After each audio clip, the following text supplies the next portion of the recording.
নমস্কাৰ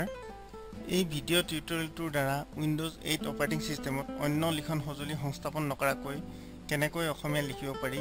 হেতু ব্যাখ্যা কৰিবলৈ চেষ্টা কৰা হৈছে এই ভিডিওটোত ব্যাখ্যা কৰাৰ দৰে কৰিবলৈ চেষ্টা কৰিলে আমি ভাবো আপুনি অতি সহজে আপোনাৰ কম্পিউটাৰত অসমীয়া লিখিব পাৰিব আগৰ উইন্ডোজৰ অপাৰেটিং সিস্টেম সমূহৰ দৰে উইন্ডোজ 8 অপাৰেটিং সিস্টেমতো অসমীয়া কিবোৰ্ড ইনবিল্ট আছে উইন্ডোজ 8 অপাৰেটিং সিস্টেমত এই কিবোৰ্ড সক্ৰিয়কৰণ প্ৰক্ৰিয়া আগৰ অপাৰেটিং সিস্টেমতকৈ যেনে XP বা উইন্ডোজ 7 কৈ তুলনামূলকভাৱে সহজ আপুনি চাগে মন কৰিছে প্ৰায় 20 বছৰ ধৰি অপাৰেটিং সিস্টেম উইন্ডোজৰ লগত থকা ষ্টাৰ্ট মেনুটো উইন্ডোজ 8 ত নাই control panel log out log in restart বটনবোৰ অলপ বেলেগ ধৰণৰ ৰখা হৈছে প্ৰথমে আমি কন্ট্ৰোল পেনেল যাব লাগিব আৰু এই কন্ট্ৰোল পেনেল যাবলৈ আপুনি আপোনাৰ ডেস্কটপৰ যিকোনো এটা কোণালে আপোনাৰ মাউসৰ কাৰ্সাৰডাল লৈ গলে আপুনি ইয়াত দেখাৰ দৰে কেইটামান আইকন দেখা পাব এই আইকন গিটাৰ তাৰে সেটিংস আইকনটো আমি ক্লিক কৰিব লাগিব সেটিংস আইকনটো ক্লিক কৰাৰ লগে লগে আপুনি ওপৰত দেখা পাব সেটিংস ডেস্কটপ কন্ট্ৰোল পেনেল আমি কন্ট্ৰোল পেনেল যাব লাগিব আৰু কন্ট্ৰোল পেনেল যোৱাৰ লগে লগে আপুনি যদি আগতে উইন্ডোজ 7 ব্যৱহাৰ কৰিছে উইন্ডোজ 7 ৰ কন্ট্ৰোল পেনেলৰ নিচিনা প্ৰায় মানে সামঞ্জস্য থকা এখন উইন্ডোজ খোলা যাব তাৰে আমি এড এ ল্যাঙ্গুৱেজ অপচনটো ক্লিক কৰিব লাগিব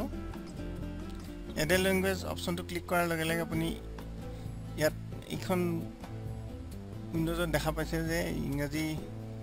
ল্যাঙ্গুৱেজটো এড কৰা আছে আমি এড এ ল্যাঙ্গুৱেজ কৰি ইয়াত ক্লিক কৰিলো ক্লিক কৰাৰ লগে লগে আপুনি পৃথিৱীৰ বিভিন্ন ভাষাৰ ল্যাঙ্গুৱেজ বিলাক দেখা পাব তাৰে আমি অসমীয়াটো দেখা পাম অসমীয়া আমি অসমীয়াটো ক্লিক কৰিলো অসমীয়া ক্লিক কৰাৰ পিছত আমি এই এড বাটনটো ক্লিক কৰি দিলো এতিয়া আপুনি দেখা পাইছে ইংৰাজী লগতে অসমীয়া কিবোৰ্ডখনো এক্টিভেট হৈ গ'ল আৰু Windows display language available for download লিখা আছে অসমীয়া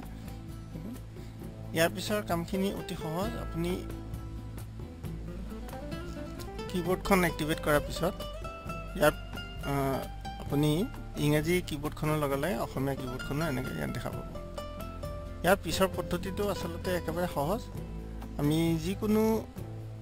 এপ্লিকেশন ধৰক সিম্পল টেক্সট এডিটৰ এটা হওক বা MS Wordৰ MS Office যিকোনো এপ্লিকেশন হওক বা পাৱাৰ পইণ্ট হওক বা আপুনি আপোনাৰ ইমেইল একাউণ্ট হওক বা আপোনাৰ ৱেবছাইটত আপুনি কোনো মতামত বা ধৰি লওক ফেসবুক বা যিকোনো ধৰণৰ এপ্লিকেশনত আপুনি অতি সহজে অসমীয়া লিখিব পাৰিব আমি ইয়াত সিম্পল টেক্সট এডিটৰ এটাত কেনেকৈ অসমীয়া লিখিব পাৰি সেইটো দেখাম টেক্সট এডিটৰ এটা খুলি ললো খুলি পেলাই আমি উইন কি আৰু স্পেস উইন কি আৰু স্পেসটো দিয়াৰ লগে লগে আপুনি ইয়াত দেখা পাব এইটো উইন কি আৰু স্পেস ইংৰাজী কিবোৰ্ড আৰু অসমীয়া কিবোৰ্ড এবাৰ স্পেসটো প্ৰেছ কৰি উইন কিটো প্ৰেছ কৰি ধৰি ৰাখি যদি আমি এবাৰ স্পেসটো দি প্ৰেছ কৰো তেতিয়া হলে স্পেস বাৰটো আমি প্ৰেছ কৰো তেতিয়া হলে আমি অসমীয়াটো এক্টিভেট হ'ব আৰু এবাৰ প্ৰেছ কৰিলে ইংৰাজীটো এক্টিভেট হ'ব আমি এটা অসমীয়াখন এক্টিভেট কৰি ললো অসমীয়া এক্টিভেট কৰি পেলাই আমি অসমীয়া লিখিম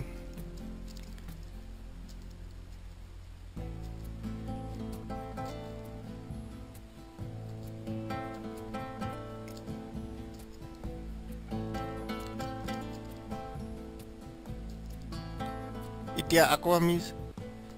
উইন কি প্ৰেছ কৰি প্ৰেছ দিলো ইংৰাজী কৰি ললো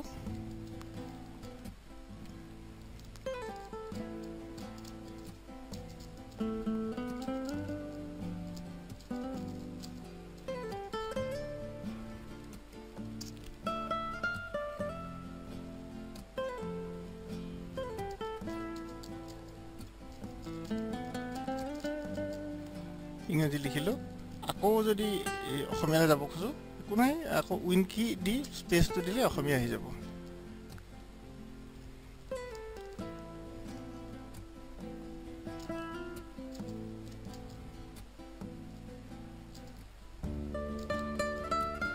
আকৌ ইয়াৰ মাজতো আকৌ দৰকাৰ যদি হয় অসমীয়া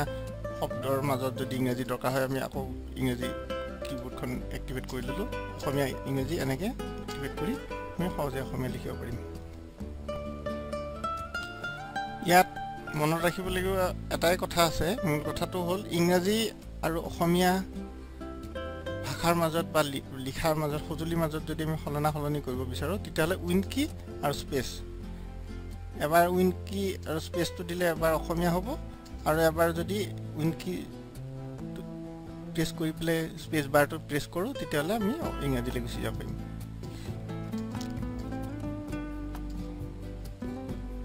এনেকৈ